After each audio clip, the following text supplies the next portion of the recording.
ಸ್ವಂತ ಮನೆ ಇರೋ ಪ್ರತಿ ಕುಟುಂಬಕ್ಕೂ ಒಂದು ಮನೆ ಕಟ್ಕೊಡ್ತೀವಿ. ಎಲ್ರೂ ಆಶ್ವಾಸನೆ ಕೊಡ್ತಾನೆ ಇದ್ದಾರೆ, ಆದ್ರೆ ಯಾರು ಮಾಡ್ತಿದ್ದಾರೆ? ನಿಮ್ಮನ್ನ ಹೇಗ್ ನಂಬೋದು? ನಾವು ಕೊಟ್ಟಿರೋ ಆಶ್ವಾಸನೆಗಳನ್ನ ಈ ಸ್ಟಾಂಪ್ ಪೇಪರ್ ಮೇಲೆ ಬರೆದು ಸೈನ್ ಮಾಡಿದೀವಿ. 2 ವರ್ಷಗಳ ನಂತರ ಒಂದು ಆಶ್ವಾಸನೆ ಉಳಿದ್ರು ಸರಿ, ತಪ್ಪು ಒಪ್ಕೊಂಡು ರಾಜೀನಾಮೆ ಕೊಡ್ತೀವಿ.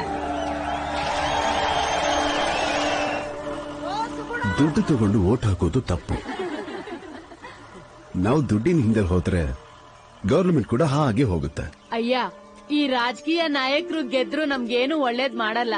ಗೆಲ್ಲೋಕ್ ಮಾತ್ರ ಕೊಡ್ತಾರಷ್ಟೇ. ಆ ಒಂದೊತ್ತು ಒಳ್ಳೆ ಊಟ ಮಾಡ್ತೀವಿ, ಒಂದ್ ಜೊತೆ ಬಟ್ಟೆ ತಗೋತೀವಿ, ಅದನ್ನು ಬೇಡ ಅಂತೀರಲ್ಲ ಸರ್. ದುಡ್ಡು ತಗೊಳ್ಳೋದು ಕಾನೂನು ಪ್ರಕಾರ ತಪ್ಪು.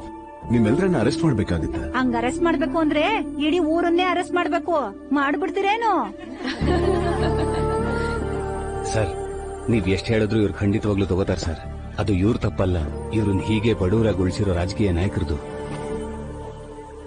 ಹಾಗಿದ್ರೆ ಆ ರಾಜಕೀಯ ನಾಯಕರನ್ನೇ ಬಡವ್ರನ್ನ ಮಾಡೋಣ. ಎಷ್ಟು ಕೊಡ್ತಾರೆ? ಹೋದ್ ಸಲ 2,000 ಕೊಟ್ಟಿದ್ರು. ಈ ಸರಿ 20,000 ಕೇಳಿ. 20,000 ಯಾರು ಕೊಡ್ತಾರೆ? 20,000 ಕೇಳಿ ಅಂತವ್ರೆ.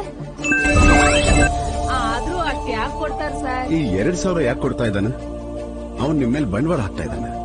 ಕೇವಲ ಈ ಒಂದು ಕ್ಷೇತ್ರದಲ್ಲಿ ಒಟ್ಟು 2 ಲಕ್ಷ ಓಟು. ಈ 5 ವರ್ಷದಲ್ಲಿ ನಿಮ್ಮ MLA ಸಂಪಾದಿಸೋದು 2,000 ಕೋಟಿ. ಒಂದೊಂದು ಓಟ್ಗೂ 1 ಲಕ್ಷ ರೂಪಾಯಿ ದೋಚ್ಕೊಡ್ತಾ ಇದ್ದಾನೆ. ನಿಮಗ್ ಮಾತ್ರ 2,000 ಮಾತ್ರ ಕೊಡ್ತಾ ಇದ್ದಾನೆ. ಯಾಕೆ? 20,000 ಕೇಳಿದ್ರೆ ಕೊಡಲ್ಲ ಅಂತಾನ? ನಿಜಾನೇ. ಮತ್ತೆ ಈ ಸಲ ಓಟ್ ಬೇಕು ಅಂದ್ರೆ 20,000 ಕೊಡ್ಲೇಬೇಕು. ಏನೇ? ಹಾ.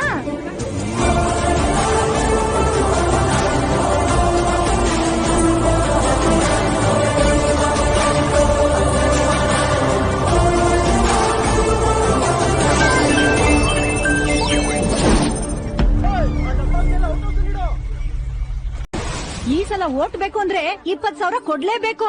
ಏನೇ? ತಗೊಳ್ಳಿ, ಆದ್ರೆ ಓಟ್ ಮಾತ್ರ ಅವನಿಗೆ ಹಾಕ್ಬೇಡಿ.